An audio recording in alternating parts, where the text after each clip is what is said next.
আসসালামু আলাইকুম ফ্রেন্ড, সবাই কেমন আছেন? চলে এসেছি জেরিস ক্রোশেট অ্যান্ড স্টিচ থেকে। আজকে আপনাদের সাথে সুন্দর এরোজ থিম নেক ডিজাইনটি নিয়ে হাজির হয়েছি। তো এটা আমি অনেক ছোট একটা বাচ্চার জন্য তৈরি করেছি। এখানে আমি 15 ইঞ্চি পরিমাণ চেন নিয়েছিলাম, কিন্তু পরে কমিয়ে আরেকটু কমিয়ে নিয়েছিলাম। তো এর জন্য আমার শেপটা একটু বাঁকা হয়েছে। তো আপনারা যদি বড় নেন, 16-17 ইঞ্চি নেন, তাহলে পারফেক্ট একটা শেপ চলে আসবে। তো যারা এখন পর্যন্ত আমার চ্যানেলটিকে সাবস্ক্রাইব করেননি, প্লিজ সাবস্ক্রাইব করবেন, বেল বাটনটি ক্লিক করে রাখবেন, তাহলে আমি যখনই কোনো ভিডিও আপলোড দেবো সেটা নোটিফিকেশনের মাধ্যমে পৌঁছে যাবে আপনাদের কাছে। তো চলুন কথা না বাড়িয়ে শুরু করি কিভাবে সুন্দর এই রোজ থিম নেক ডিজাইনটি তৈরি করলাম, এটা আপনাদের সাথে শেয়ার করে দেখাই। তো আমি এখানে নিয়ে নিচ্ছি 9 তারের সুতা, আর 9 তারের সুতার সাথে নিয়েছি একটা 12 নম্বরের কাটা ডেলির। তো এখন প্রথমে আমি এখানে একটা স্লিপ নোট দিয়ে লক করে নেব। লক করা হয়ে গেলে আমি এখানে চেন করে নেব। তো ঠিক যতগুলো পরিমাণে মানে যে বয়সের বাচ্চার জন্য আপনারা ড্রেসটা তৈরি করবেন সেই পরিমাপ অনুযায়ী চেন করে নেবেন। তো আমি এখানে 15 ইঞ্চি পরিমাণ চেন করে নিয়ে তারপরে দেখাচ্ছি। তো 15 ইঞ্চি পরিমাণ চেন করে নিয়ে ফিরে আসছি। তো এই যে এখানে আমি নির্দিষ্ট কতগুলো চেন করে নিয়েছি। তো আমি একটু মেপে দেখাই 15 ইঞ্চি পরিমাণ হয়েছে কিনা। সবসময় ফিতাটাকে টাইট করে ধরবো এবং সুতাটাকে লুজ করে রাখবো। এই হিসাব করে আমি দেখিয়ে দিচ্ছি। এই যে দেখুন, আমার এটা 15 ইঞ্চি পার হয়ে গেছে। তো এখন আমি আর বাড়াবো না, আমি এখন পরবর্তী রাউন্ডে চলে যাব। পরবর্তী রাউন্ডটা আমার সেকেন্ড রাউন্ডটা হচ্ছে ডাবল ক্রোশে রাউন্ড। তো এর জন্য প্রথমে 3টি চেন করে নিচ্ছি। 1 2 3, 3টি চেন সমান সমান একটি ডাবল ক্রোশে, সবাই জানি। তারপরে এই যে এখানে একটা ডাবল ক্রোশে দিয়ে দিচ্ছি পরবর্তী স্টিচটিতে। তার পরবর্তী স্টিচে আবার একটি ডাবল ক্রোশে দিয়ে দিচ্ছি। তো এভাবে করে আমি জাস্ট প্রত্যেকটি চেনের উপরে একটি একটি করে ডাবল ক্রোশে করে করে এই পুরো রাউন্ডটি কমপ্লিট করব। তো আমার সেকেন্ড রাউন্ডের কাজ এটাই, জাস্ট প্রতিটি চেন স্টিচের উপরে একটি একটি করে ডাবল ক্রোশে করে আমি অফ ক্যামেরায় পুরো রাউন্ডটি কমপ্লিট করে নিচ্ছি। তো যে একইভাবে আমি পুরো রাউন্ডটি কমপ্লিট করে নিয়েছি অফ ক্যামেরায়। এখন পরবর্তী রাউন্ডে চলে যাব। তো পরবর্তী রাউন্ডে আমার চেন গ্যাপ স্পেস হবে। এর জন্য আমি প্রথমে এখানে 3টি চেন করে নিলাম। 3টি চেন সমান সমান একটি ডাবল ক্রোশে, তারপরে আবার আমি একইভাবে এখানে একটি ডাবল ক্রোশে করে নিচ্ছি। তো এগুলো হচ্ছে আমার বাউন্ডারির জন্য বর্ডার সাইড হিসেবে রাখবো। তো আপনারা যদি বাউন্ডারিটা না রাখতে চান সেই ক্ষেত্রে এই রাউন্ডগুলো স্কিপ করতে পারেন। তো টোটাল আমি 6টা ডাবল ক্রোশেকে বর্ডার হিসেবে রাখবো। তো এই যে এখানে আমি 2 4 5 আর একটা ডাবল ক্রোশে নেব। তো এই যে বর্ডারের 6টি ডাবল ক্রোশে নেওয়া হয়ে গেলে এখন আমি এখানে 2 চেন নেব। 1 2 চেন নিয়ে নিচ থেকে 1 ডাবল ক্রোশে স্কিপ করব, তারপরে ডাবল ক্রোশেটার উপরে 1 ডাবল ক্রোশে নিয়ে নিচ্ছি। এই যে আবার 2 চেন, 1 2 চেন নিয়ে নিচ থেকে একটা স্কিপ করে তারপর ডাবল ক্রোশের উপরে একটি double crochet, 2 chain skip 1 double crochet, তারপরে ডাবল ক্রোশেতে একটি double crochet, 2 chain skip 1 double crochet, তারপরে ডাবল ক্রোশেতে একটি ডাবল ক্রোশে। তো এভাবে করে আমি পুরো রাউন্ডটি কমপ্লিট করে নিচ্ছি। তো এই যে একইভাবে আমি পুরো রাউন্ডটি কমপ্লিট করে নিচ্ছি এবং শেষে বর্ডারের আমার এখানে 6টা হয়নি, এখানে 5টা হয়েছে, মিলেনি। তো যাই হোক, সমস্যা নেই, এর উপরেও আমি সেমভাবে করে নিয়েছি। এখন এই যে পরবর্তী রাউন্ডটি করব, এখানে আমি মিডিলের যে 2 চেন স্পেস নিয়েছিলাম এখানে 3 ডাবল ক্রোশে করে নিচ্ছি। 1 2 3। তারপরে আবার এই যে মিডিলের যে আমি কিন্তু এই যে ডাবল ক্রোশেটাকে স্কিপ করতেছি করে পরবর্তী যে 2 চেন স্পেস সেখানে আবার গিয়ে 3 ডাবল ক্রোশে করতেছি। 1 2 3। আবার এই ডাবল ক্রোশেটা স্কিপ করব করে পরবর্তী 2 চেন স্পেসে 3 ডাবল ক্রোশে। 1 2 3। তো এভাবে করে করে আমি পুরো রাউন্ডটি কমপ্লিট করব অফ ক্যামেরায়।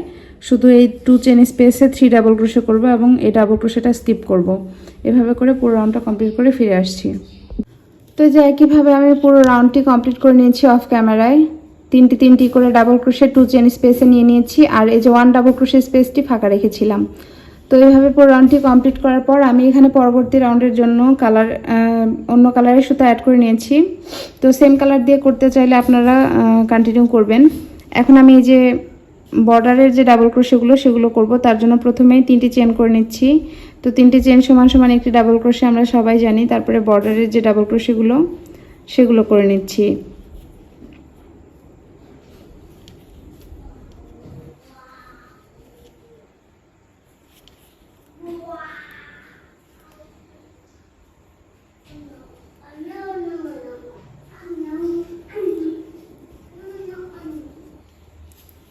তো এখানে আমি বর্ডারের জন্য 2 4 6 6টা নিয়েছিলাম। তো 6টা ডাবল ক্রোশের উপরে 6টা ডাবল ক্রোশে করে নিচ্ছি।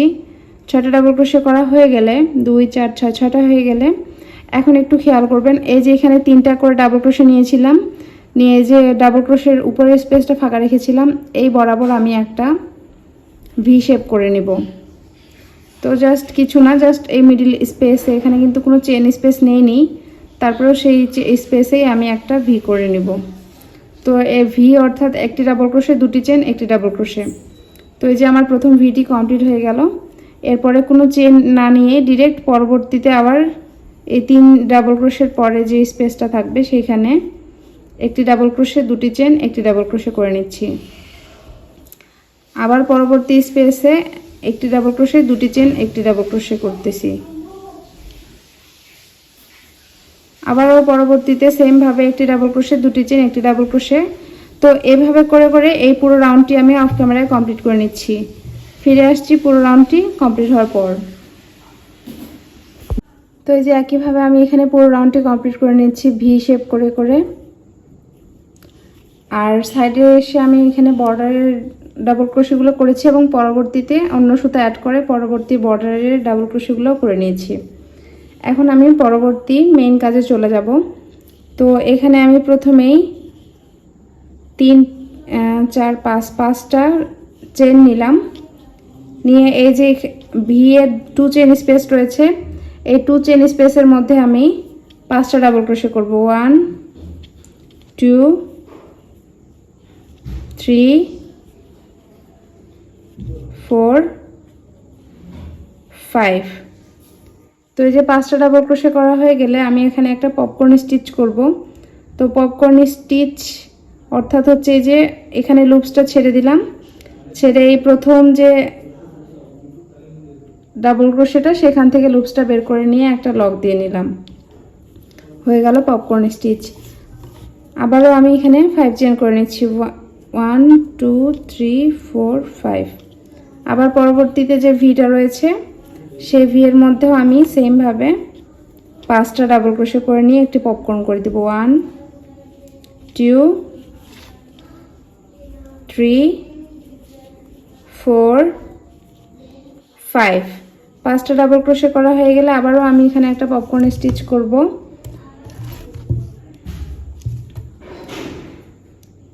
তো এই যে লুপসটাকে বাড়িয়ে রাখলাম, আর এই যে প্রথমের ডাবল ক্রোশেটটার মধ্যে থেকে এই লুপসটাকে নিয়ে এসে একটা লক করে দিলাম, হয়ে গেল আমার পপকর্ন স্টিচ। তো যারা ক্রোশেটের বেসিক কাজগুলো জানেন না, double crochet, chain, single crochet, popcorn stitch, cluster stitch, তাদের জন্য বলছি যে আমার ইউটিউব চ্যানেলে ক্রোশেট টিউটোরিয়াল ক্লাস দিয়ে কিছু প্লেলিস্টে ভিডিও রয়েছে, সেই ভিডিওগুলো দেখলে আপনারা এইসব কিছুর ডিটেলস পেয়ে যাবেন। তো লিঙ্কটা আমি ডেসক্রিপশন বক্সে দিয়ে রাখবো, পপকর্ন স্টিচ কিভাবে করতে হয় ভিডিওটা দেখলেই বুঝতে পারবেন ইনশাআল্লাহ। তারপরেও আমি এখানে সহজ করে বোঝানোর চেষ্টা করেছি। তো এভাবে করে আমি এখানে সবগুলো ভি এর মিডিলে একটি একটি করে পপকর্ন স্টিচ করব, এবং একটি পপকর্ন থেকে অন্য পপকর্নটিতে যাওয়ার জন্য আমি এখানে 5টা চেন নিব। 1 2 3 4 5, 5টা চেন গ্যাপ নিব, নিয়ে পরবর্তীতে যে পপকর্ন স্টিচটি রয়েছে সেখানে আবার একইভাবে পরবর্তীতে যে 2 চেন গ্যাপ রয়েছে সেখানে আবার পপকর্ন স্টিচ করব। তো এভাবে করে আমি অফ ক্যামেরায় পুরো রাউন্ডের কাজটি কমপ্লিট করে ফিরে আসছি পুরো রাউন্ডটি কমপ্লিট হওয়ার পর। তো যে একইভাবে আমি পুরো রাউন্ডটি কমপ্লিট করে নিয়েছি, দেখতেই পাচ্ছেন। এখন পরবর্তী রাউন্ডের জন্য আমি অলরেডি সুতা কেটে সুতা চেঞ্জ করে নিয়েছি। তো এবারে যেটা করব, এই যে এখানে 5 চেন স্পেস নিয়েছিলাম, এই 5 চেন স্পেসের মধ্যে আমি ডাবল ক্রোশে করব। তো 1 2 3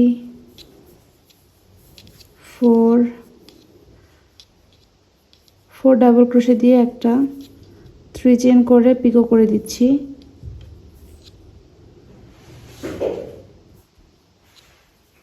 এই যে পিকো হয়ে গেল।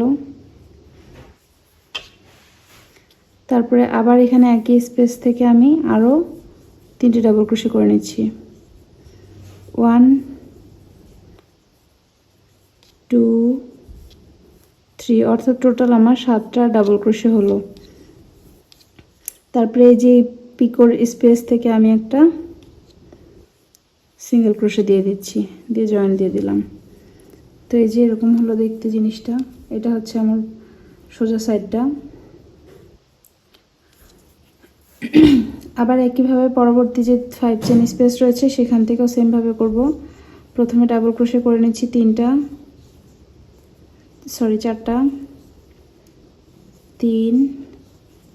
4টা ডাবল ক্রোশে করা হয়ে গেলে 3 চেন করে নিয়ে একটা পিকো করে দিচ্ছি।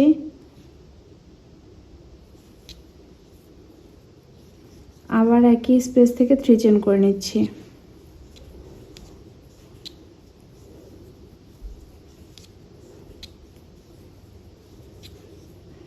আবার এই যে এই পপকর্ন স্টিচের এখানে একটা সিঙ্গেল ক্রোশে দিয়ে জয়েন দিয়ে দিচ্ছি। তো এটা হচ্ছে উল্টা পাশ আর এটা হচ্ছে সোজা পাশ, মানে পপকর্ন স্টিচটা আমি যে পাশে করেছি সেটা হচ্ছে সোজা পাশ, তো এই পাশে মূলত সবসময় থাকবে। তো এভাবে করে আমি পুরো রাউন্ডটি অফ ক্যামেরায় কমপ্লিট করে নিচ্ছি। করে ফিরে আসছি পুরো রাউন্ডটা কমপ্লিট হওয়ার পর। তো এই যে একইভাবে আমি এখানে পুরো রাউন্ডটি কমপ্লিট করে নিয়েছি, দেখতে পাচ্ছেন। টোটাল 7টা করে ডাবল ক্রোশে দিয়েছিলাম এবং মিডিলে একটি পিকো দিয়েছি। 1 2 3 4 5 6 7 আর 3 চেন দিয়ে একটা পিকো দিয়েছি। শেষের বর্ডারটাও কমপ্লিট করে নিয়েছি এবং 1 চেন দিয়ে লক করে নিয়েছি। এখন সুতাটাকে কেটে ফেলবো, ফেলে সুতাটাকে হাইড করে নেব। তো এই ছিল আমার আজকের কাজ। তো আমি একটু দেখিয়ে দিই কত সুন্দর আর কত পারফেক্ট একটা নেক ডিজাইন হয়েছে এটা। তো এটা কিন্তু অপোজিট সাইডটা, মানে উল্টা সাইডটা, আর এটা হবে সোজা সাইডটা, ঠিক আছে। তো ফ্রেন্ড, এই হচ্ছে আমার নেকটার ফাইনাল লুক।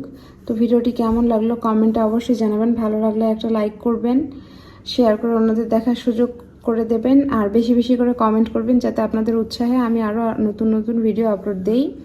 তো যারা এখন পর্যন্ত আমার চ্যানেলটিকে সাবস্ক্রাইব করেননি প্লিজ সাবস্ক্রাইব করবেন, বেল বাটনটি ক্লিক করে রাখবেন, তাহলে আমি যখনই কোনো ভিডিও আপলোড দেবো সেটি নোটিফিকেশনের মাধ্যমে পৌঁছে যাবে আপনাদের কাছে। তো আজ এ পর্যন্তই, পরবর্তীতে আবার হাজির হব নতুন কোনো একটা ভিডিও নিয়ে। আসসালামু আলাইকুম।